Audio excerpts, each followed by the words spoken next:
Health টিপসে আপনাদের সবাইকে স্বাগতম জানাচ্ছি। আমাদের আজকের আলোচনার বিষয় ইসলামের সহবাসের নিয়ম কি। আমরা অনেকেই হয়তো ইসলামিক শরীয়ত মোতাবেক সহবাসের স্বাভাবিক নিয়ম বা পন্থা সম্পর্কে জানি না। এখানে এ বিষয়ে একটু ধারণা দেওয়া হলো, যদিও হাদিস থেকে বিভিন্ন আসনে সহবাস করার দৃষ্টান্ত পাওয়া যায়।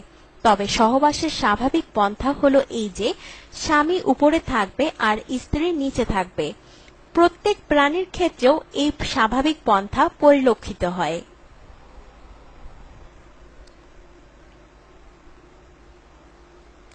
সর্বোপরি এদিকেই অত্যন্ত সূক্ষ্মভাবে ইঙ্গিত করা হয়েছে আল কুরআনে। আয়াতের অর্থ হল, যখন স্বামী স্ত্রীকে ঢেকে ফেলল তখন স্ত্রীর ক্ষীণ গর্ভ সঞ্চার হয়ে গেল। আর স্ত্রী যখন নিচে থাকবে এবং স্বামী তার উপর হয়ে থাকবে, তখনই স্বামীর শরীর দ্বারা স্ত্রীর শরীর ঢাকা পড়বে। তাছাড়া এ পন্থায় সর্বাধিক আরামদায়ক।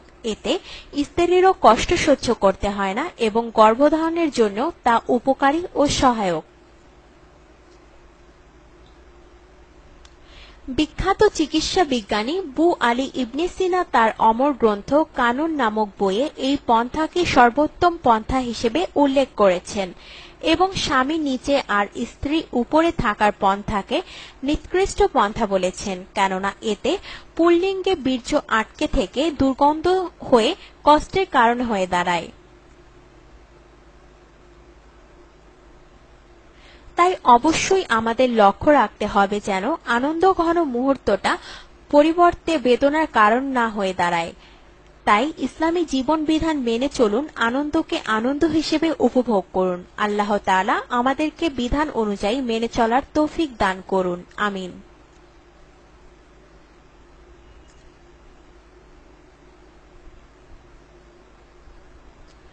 হযরত আলী রাদিয়াল্লাহুর ওসিয়ত।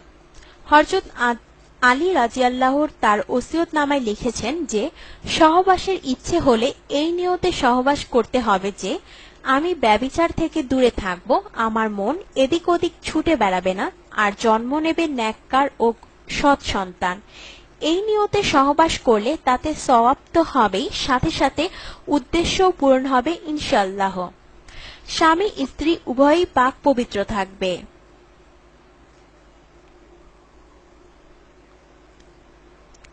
মুস্তাহাব হল বিসমিল্লাহ বলে সহবাস শুরু করা। ভুলে গেলে যখন বীর্যপাতের পূর্বে মনে পড়বে মনে মনে পড়ে নেবে। সহবাসের পূর্বে সুগন্ধি ব্যবহার করাও আল্লাহ রাসূলের সুন্নত। সকল জাতীয় দুর্গন্ধ জাতীয় জিনিস পরিহার করা উচিত। উল্লেখ্য যে ধূমপান কিংবা অপরিচ্ছন্ন থাকার কারণে দুর্গন্ধ সৃষ্টি হয়, আর এতে কামভাব কমে যায়, আগ্রহের স্থান দখল করে নেয় বিতৃষ্ণা, কেবলামুখী না হওয়া, একেবারে উলঙ্গ হবে না। বীর্যপাতের পর তৎক্ষণাৎ বিচ্ছিন্ন হবে না, বরং স্ত্রীর বীর্যপাত হওয়া পর্যন্ত অপেক্ষা করবে। বীর্যপাতের সময় মনে মনে নির্ধারিত দোয়া পড়বে, কেননা যদি সে সহবাসে সন্তান জন্ম নেয় তাহলে সে শয়তানের প্রভাব মুক্ত হবে। নিয়ত ঠিক করুন। আমাদের ইসলামী সমাজে প্রচলিত কিছু নিয়ম কানুন: ফলবান গাছের নিচে স্ত্রী সহবাস করবে না।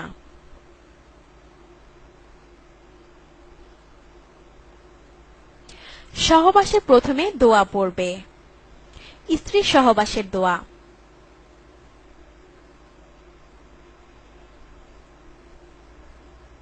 অর্থ: আল্লাহর নামে, হে আল্লাহ, আপনি আমাদের থেকে শয়তানকে দূরে রাখুন এবং আমাদেরকে আপনি যে সন্তান দান করবেন তার থেকেও শয়তানকে দূরে রাখুন।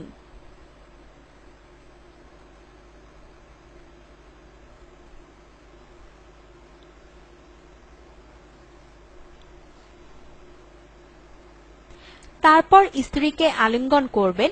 স্ত্রীর যদি ইচ্ছা হয় তখন তাকে ভালোবাসা দিবে এবং আদর সোহাগ দিবে, চুম্বন দিবে। তখন উভয়ের মনের পূর্ণ আশা সহবাস। তখন বিসমিল্লাহ বলে শুরু করবেন। স্ত্রী সহবাস করার সময় নিজের স্ত্রীর রূপ দর্শন, শরীর স্পর্শ ও সহবাসের সুফলের প্রতি মনোনিবেশ করা ছাড়া অন্য কোনো সুন্দরী স্ত্রী লোকের বা অন্য কোনো সুন্দরী বালিকার রূপের কল্পনা করবে না। তাছাড়া সাহিত্য মিলন সুখের চিন্তা করবেন না, স্ত্রীও তাই করা উচিত। স্ত্রীর হায়েস নেফাসের সময় উভয়ের অসুখের সময় সহবাস করবেন না। চন্দ্রমাসের প্রথম এবং 15 তারিখ রাতে স্ত্রীর সহবাস করবেন না। স্ত্রীর জয়ের দিকে চেয়ে সহবাস করবেন না, ইহাতে চোখের জ্যোতি নষ্ট হয়ে যায়। বিদেশে যাওয়ার আগের রাতে স্ত্রীর সহবাস করবেন না। সহবাসের সময় স্ত্রীর সহিত বেশি মিথ্যা কথা বলিবেন না। নাপাক শরীরে স্ত্রীর সহবাস করবেন না। উলঙ্গ হয়ে কাপড় ছাড়া অবস্থায় স্ত্রীর সহবাস করবেন না। জোহরের নামাজের পরে স্ত্রীর সহবাস করবেন না।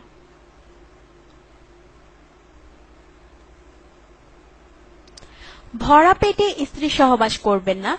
উল্টাভাবে স্ত্রী সহবাস করবেন না। স্বপ্নদোষের পর গোসল না করে স্ত্রী সহবাস করবেন না। পূর্ব পশ্চিম দিকে শুয়ে স্ত্রী সহবাস করবেন না।